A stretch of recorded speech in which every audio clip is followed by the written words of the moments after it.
Bonjour et bienvenue sur Trop Culture, je suis très content de vous retrouver pour une nouvelle sélection BD. Ce mois-ci, deux vidéos puisqu'il y avait beaucoup trop de titres à vous présenter, même si j'en ai beaucoup mis de côté, eh bien il y avait beaucoup de titres. Là j'ai pas moins de 12 titres dans cette première partie à vous présenter. Je vous montrerai la deuxième partie la semaine prochaine. Bien sûr, comme d'habitude, les meilleurs BD en fin de vidéo. Il y a des genres très différents, de la fantasy, de l'historique, de la bio, du polar, du post-apo, plein de choses différentes. Vous savez que j'aime beaucoup les styles variés et je vais vous montrer, comme chaque mois, l'intérieur de ces livres en vous expliquant un peu de quoi ils retournent pour que vous puissiez faire votre choix parmi toutes les sorties BD, Dieu sait s'il y en a. Alors là, on commence avec le spin-off des 5 terres par le collectif de scénaristes Llewellyn et un nouveau dessinateur Guy Nobo pour ce Demeus lore qui va se centrer sur un personnage bien connu du premier cycle d'Angléon. Les 5 terres ont bientôt démarré leur troisième cycle. Le premier cycle c'était sur les lions, le deuxième cycle sur les singes et le troisième cycle sera sur les ours. Et bien là, Demeus lore, un personnage qu'on avait croisé dans le premier cycle et qui avait pas mal d'importance, se retrouvait un peu en fuite à la fin de ce premier cycle. Et là, on le retrouve avant le début de ce troisième cycle, sur son île natale, avec l'attaque des ours, justement. Et donc, l'occupation brutale, l'attaque brutale de ces ours sur leur ville. Eh bien, Demeus, qui est un combattant aguerri, va se battre et va essayer de mener la résistance, mais bien sûr, comme à chaque fois, dans cet univers très mature des 5 terres, avec des scénarios souvent complexes, eh bien, la résistance ne va pas être simple et on va pouvoir voir les différentes opinions. Faut-il collaborer? Faut-il résister coûte que coûte, quitte à mourir? Voilà, avec aussi ces ours qui sont très brutaux. Eh bien, ça va être un jeu malin de cache-cache qui va se mettre en place. Et toujours, voilà, des zones d'ombre, des zones de gris, on va dire. Personne n'est très tout bon ou tout méchant. Notre héros, Demeus lore, a des qualités et des défauts. Il est finalement à l'image de ce qui était dans ce premier cycle d'Angléon. Et donc voilà, un beau dessin qui ne dépareille pas des cycles des 5 terres. Une histoire riche avec des personnages bien campés.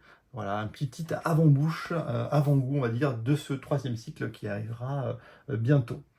Voilà, un bon titre chez Delcourt. On continue avec un style différent, toujours chez Delcourt Mirage, Fidji par Kano, Gu et Pinchuk, une histoire un peu personnelle, un drame un peu personnel sur deux amis d'enfance, des surfeurs à Biarritz avec des belles couleurs, un beau dessin. Eh bien, ces deux amis d'enfance, ils vont se perdre dans la vie. On va retrouver l'un des deux beaucoup plus tard, on va dire un peu dans la crise de la trentaine à Paris, avec une compagne, un travail, dans la morosité parisienne. Et il est pas bien, il est un peu en crise existentielle et va ressurgir son ami d'enfance qui revient de ses voyages et qui va l'emmener dans un road trip vers Biarritz. Road trip où ils vont essayer de retrouver leur délire d'adolescent, de jeunesse, leurs souvenirs et essayer de rattraper le temps perdu. Voilà, ils partent faire un peu les 400 coups, un peu à la Thelma et Louise, avec un côté voilà, très drame personnel, pas mal de surprises dans ce scénario. Et voilà, cette histoire bien dessinée, touchante sur la crise qu'on peut avoir dans la vie et les drames qu'on peut connaître. Voilà, Fidji en un seul tome chez Delcourt.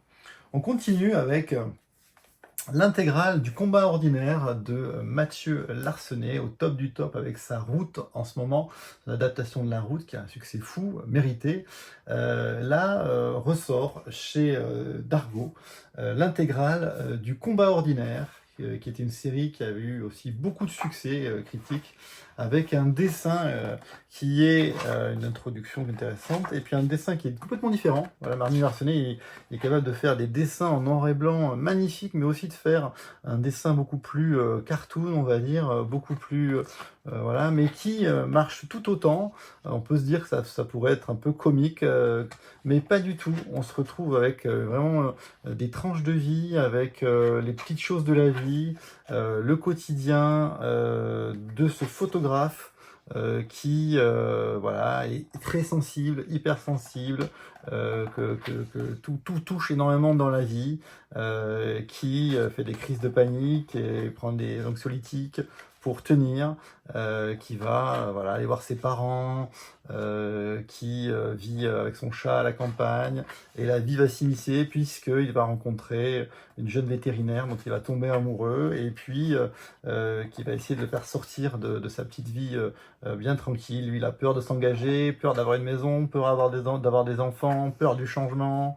Voilà, donc tout est compliqué, mais c'est la vie, et il va essayer, ce garçon qui est très touchant, de s'en sortir et d'y arriver. Donc voilà, c'est vraiment, on a beaucoup de plaisir à suivre dans cette intégrale toute la vie de ce garçon qui grandit, et voilà, avec un côté aussi social, puisque il voit aussi l'évolution du travail de ses amis qui sont dans un chantier, voilà, et puis l'évolution aussi avec ses parents. Bref, plein de choses. Et on retrouve par moments un peu ce style et ce noir et blanc qu'on retrouvera après dans les autres œuvres de Larsenet. Bref, hyper sensible et hyper attachant. Le combat ordinaire, c'est une BD qui est un classique.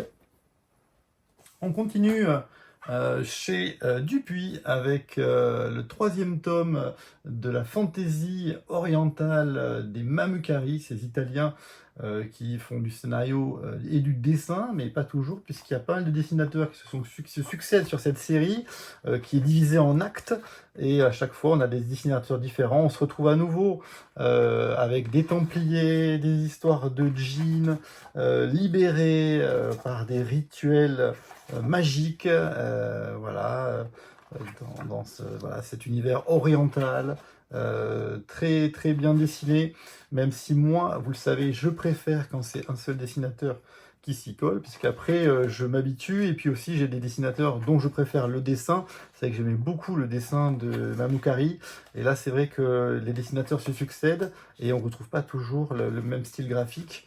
Voilà, c'est un peu comme dans les comics, quand il y a pas mal de tomes et d'histoires qui sortent, on a souvent des différences de style. Après, c'est quand même très bien coloré, c'est quand même très, très bien dessiné. L'histoire avance avec des djinns de plus en plus puissants. Voilà, l'histoire avance aussi fortement puisqu'elle se résout dans ce cycle.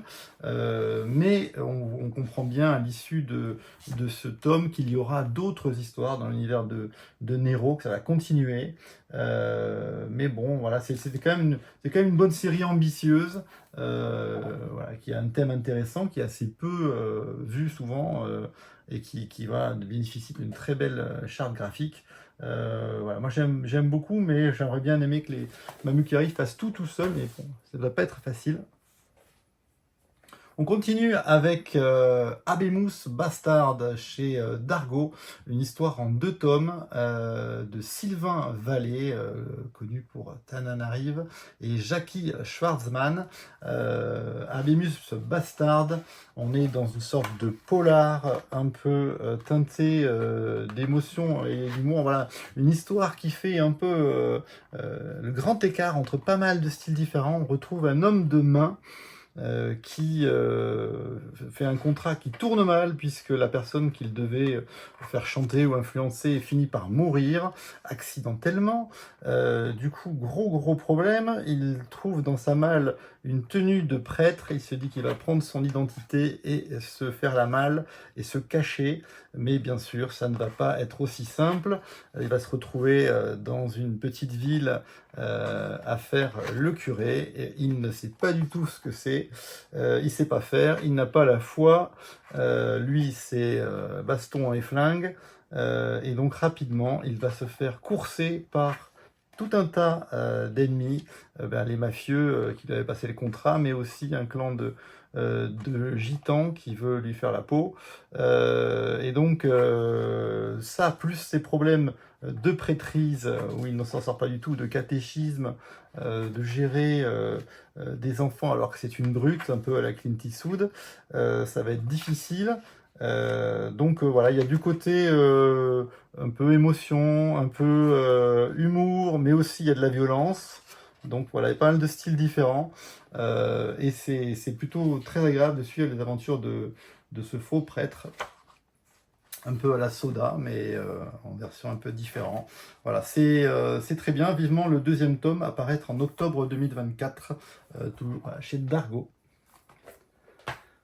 On passe sur du comics chez Urban Indies par un scénariste qui a fait Goddam, de plein de choses, Scalped aussi je crois, Jason Aaron, Alexandre Tefenkji au dessin, Once Upon a Time at the End of the World, L'amour au temps de la friche. Voilà, on est dans du post-apo, vous me direz post-apo, on en a vu dans toutes les couleurs, mais que faire aujourd'hui dans du post-apo pour être un peu original? Et bien là, l'originalité, ça va être une histoire d'amour entre deux personnages qui sont totalement opposés. Une jeune fille qui est hyper dure, badass, rangers, habituée à la survie, c'est voilà, une femme très forte. Et puis un jeune garçon complètement opposé, qui a peur de tout, qui vit reclus dans une tour, et qui fait des inventions, qui est hyper fantaisiste, qui vit dans les rêves. Donc ces deux personnages très éloignés vont se retrouver. Ils pensent peut-être être parmi les derniers survivants, mais non, il y a les Rangers dont s'est échappée la jeune fille, qui leur courent après pour mettre la main sur un livre qui permet la survie. Donc vous voyez, ces deux personnages complètement opposés, ils vont tomber un peu amoureux l'un de l'autre et s'attacher l'un à l'autre. Voilà, on va les retrouver dans des flash-forward beaucoup plus vieux, dans des aventures avec des créatures, et puis aussi revenir à notre histoire où ils se connaissent et où petit à petit ils vont prendre soin l'un de l'autre dans un univers où tout veut les tuer, des créatures, des monstres, bref, plein de choses, des tempêtes. Voilà, il y a pas mal d'humour, il y a pas mal de... C'est très original. C'est bien scénarisé, voilà, c'est touchant et on passe vraiment un très bon moment à suivre cette histoire de post-apocalyptique version Love Story. On continue dans du comics et du post-apocalyptique avec une proposition toujours chez Urban Indies de Jeff Lemire, qui est un grand scénariste, et du dessinateur Jock, Snow Angels, en un seul histoire, en un seul tome. Alors, Jeff Lemire, il a fait plein de super scénarios, donc on se dit que là on va avoir du bon, et on se retrouve un petit peu comme dans la Horde du Contrevent avec une proposition de post-apo futuriste, où là on a une famille, un père et ses deux filles qui vivent dans une tranchée. Cette tranchée en fait est faite au milieu des glaces, et ces tribus ont une culture, une religion, ils ne doivent jamais en sortir. Ils font du patin à glace et vont chasser, ils vont survivre dans cette tranchée au milieu de rien, du froid, et ils savent que s'ils sortent de la tranchée, ils seront pourchassés et tués par une créature qui est sans pitié. Donc ils vivent là-dedans jusqu'au jour où, en revenant de la chasse, ils vont tomber, ils vont revenir à leur village qui est totalement massacré par justement cette créature qu'ils pensaient être un mythe. Eh bien, cette créature est bien là et massacre tout le monde et va les prendre en chasse. Ils vont devoir s'enfuir dans cette tranchée. Et un petit peu comme dans le transpersonnage, juste comme ça, ils vont découvrir que, il y a bien plus que cette tranchée dans cet univers futuriste. Et c'est bien fait parce que Jason Aaron, il arrive vraiment, c'est souvent dans ses Jeff Lemire, pardon, dans ses BD, à lier la famille et les histoires, les drames personnels avec le côté très futuriste de cette proposition. Voilà, qui fait penser parfois un peu, je vous disais, à l'art de Contrevent. Et voilà, c'est très bien fait. On découvre plein de choses et voilà, on a envie d'aller au bout de l'histoire. Donc très bonne pioche que Snow Angels chez Urban. Toujours chez Urban, un autre très bon comics, roman graphique, une proposition de Richard Blake, dont c'est la première BD, Horizon Oblique, un one-shot qui tout de suite fait un part, on serait dans un artbook, avec très beaux dessins qui parlent des cités obscures et qui citent Schuiten et Peters, donc on se dit que là, il y a une influence très européenne. Et on va se retrouver en 4040 avec deux cartographes qui partent faire la mesure de nouveaux mondes parallèles découverts. Et ces deux cartographes vont disparaître dans ces mondes parallèles. On va perdre complètement leurs traces. Ils ne vont jamais revenir. Et on va se retrouver avec leur fille, Adley, qui a des pouvoirs un peu psychiques, médiumniques, et qui va partir essayer de les mener une expédition dans ces univers parallèles, ces horizons obliques, pour les retrouver. Et pour cela, elle va faire équipe avec une intelligence artificielle, Staden, qui va prendre l'apparence d'un robot. Tous les deux, pendant plus d'une dizaine d'années, vont s'entraîner à faire des missions pour justement pouvoir survivre dans ces univers abstraits où les villes se matérialisent et se dématérialisent à foison. Voilà, donc un très beau dessin, très beau graphisme, très ambitieux et très riche, et une aventure voilà, entre intelligence artificielle, univers abstrait, monde parallèle, pas mal de thèmes, et puis surtout cette volonté de dessiner des villes qui changent, et voilà, d'où la référence aux cités obscures. Très sympa pour une première BD, il est très fort Richard Blake, j'espère qu'elle en fera d'autres. On continue dans un univers complètement différent, on est dans du récit historique, de piraterie maritime, de Master and Commander, un peu, on dirait les nouvelles aventures de Bruce J. Hawker, un personnage de BD bien connu, créé par William Vance, et qui est repris par le scénariste Beck, avec le dessinateur Puerta, tome 1, L'œil du marais, une histoire qui sera en 2 tomes, donc ça c'est bien, et on se retrouve dans l'univers voilà, des bateaux, des commandements, avec une histoire qui nous ramène au trésor des Templiers. Les Templiers, et leurs fameuses histoires qui sont à l'origine de beaucoup de mythes, on va dire, et d'histoires de recherche de trésors perdus. Et là, on met en 1803 dans la baie de Gibraltar, avec la mise à l'eau de bateaux, et notre Bruce Hawker qui va être amené à être dans un bateau, voilà, avec ses commandants, ses commandements, et puis ils vont être pris dans une tempête, dans un combat terrible avec les ennemis, très bien fait, un dessin très réaliste de Puerta, très beau dessin, moi je trouve, avec très belles couleurs. Eh bien, ils vont lutter, et ce bateau va s'échouer sur une île et rechercher un trésor perdu avec des mystères, des mythes. Donc c'est très bien fait, très bien dessiné, et une très bonne aventure, un super retour de Bruce J. Hawker. J'ai beaucoup aimé. Ensuite, on arrive au meilleur BD que j'ai vraiment préféré ce mois-ci. Petit Pays dans la collection Air Libre. Vous savez que Air Libre, j'aime beaucoup cette collection. C'est vraiment du très bon à chaque fois. Et là, on a l'adaptation du roman de Gaël Faye, voilà, qui est sur sa vie. C'est une autobiographie sur sa vie au Burundi, ce pays qui fait la limite avec le Rwanda. Voilà, on a une petite carte, et c'est un petit pays, effectivement, quand on voit la taille de l'Afrique. Petit pays où les Hutus et les Tutsis vont se faire une guerre ethnique terrible, avec des massacres absolument horribles, voilà, des génocides de population. Et donc on se retrouve au Burundi avec, voilà, à travers les yeux d'un jeune enfant, fils d'une femme africaine et d'un Européen, qui va être au carrefour de toutes ces histoires et de ces luttes avec ses amis qui sont d'ethnies différentes, triste avec ses parents qui sont d'origine différente, ce couple qui va éclater, péricliter dans cette Afrique. Et ce jeune homme, voilà, il va voir tout ça, il va essayer de comprendre et de survivre avec une tension, une violence qui monte progressivement dans le pays. Et au départ, les gens voilà, sentent une menace qui commence à venir, et puis cette violence va éclater, et ça va être terrible, et ça va être un véritable massacre. C'est bien fait, la violence est bien rendue sans être voilà, trop voyeuriste.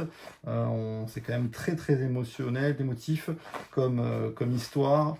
Voilà, c'est très beau, ça prend vraiment aux tripes, et c'est parfaitement raconté. Voilà, quand on a une base comme ça, on a un roman, c'est vraiment très très bien, et c'est une adaptation parfaitement réussie en un seul tome de Petit Pays.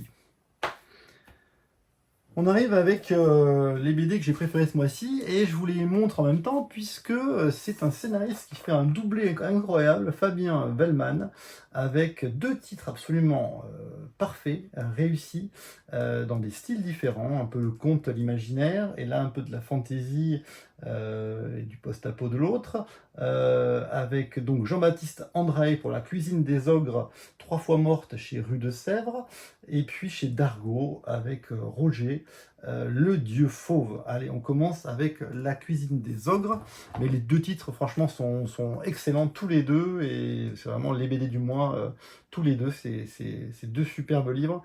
Donc là on est dans l'univers du conte, mais conte un peu terrifiant, on va dire, un conte un peu qui fait peur, même si la jeunesse peut s'y retrouver, hein, il n'y a pas de violence trop, mais c'est vraiment, on est du côté de Tim Burton, de Guillermo del Toro, voire de Miyazaki, le voyage de Chihiro. On a une jeune fille qui va s'appeler 3 fois morte, qui va voir ses amis enlevés par une sorte de Grinch, de créature comme ça, qui va les attraper. Elle va vouloir les sauver, et avec un chevalier, elle va partir à la rescousse, mais bien sûr, ils vont se faire attraper par cette créature et emmener dans un lieu magique qui s'appelle la cuisine des ogres, où l'on fait la cuisine voilà. Et donc tous ces enfants sont donnés à manger aux pâtures, et on va voir une véritable univers dans cette cuisine des ogres, avec plein de créatures, plein de monstres, voilà, un univers hyper riche et très très bien dessiné. Alors le dessin, c'est vraiment le point fort aussi on a beaucoup parlé du scénariste, mais le dessin est absolument extraordinaire. Ça me fait penser à De Cap et De Croc, des choses comme ça. C'est riche, c'est bien dessiné, c'est coloré. Voilà, on sent que c'est vraiment fait avec amour, c'est hyper lisible. Voilà, il y a plein de petits détails. Il y a vraiment donc ces ogres qui mangent des plats faits avec des enfants, c'est horrible. Eh bien, 3 fois morte, elle a un super tempérament, elle va se battre pour s'en sortir, et toute l'histoire tient vraiment debout, et c'est vraiment bien fait. Et on a des super planches avec plein de couleurs, de monstres. Et donc cet univers voilà, du conte, il est vraiment très très bien réussi.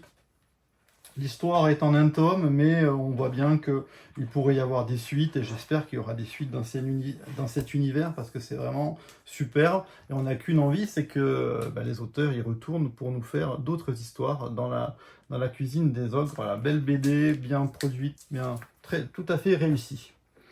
Et puis, donc Fabien Wellman, il nous fait un superbe doublé, puisque il nous sort Le Dieu Fauve avec le dessinateur espagnol Roger.